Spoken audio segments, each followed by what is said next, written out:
ay rated SPG. Striktong patnubay at gabay ng magulang ang kailangan. Maaaring may masiselang tema, lengguwahe, karahasan, sexual, horror o droga na hindi angkop sa mga... Blinakmail nga ni Hazel itong ang si Manuel na kapag hindi nga pinanagutan ni Manuel ang magiging anak nila nito ni Hazel ay makukulong nga itong si Manuel. Kaya naman nga sa takot nga ni Manuel na makulong sa Saudi ay pumayag na nga siyang pakasalan itong si Hazel.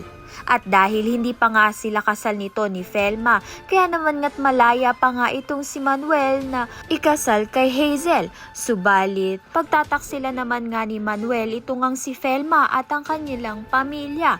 Nag-Saudi nga itong si Manuel upang makaipon nga ng pera pang pa-opera nga dito kay Andrea.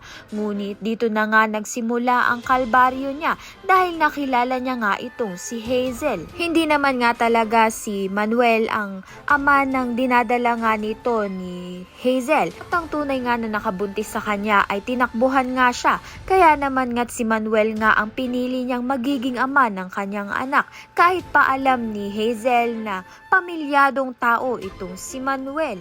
At dahil kinasal na nga sila ng legal nito ni Manuel, kaya naman nga't malakas na nga ang loob niya na sabihin kay Hazel na hiwalayan niya na nga itong si Manuel.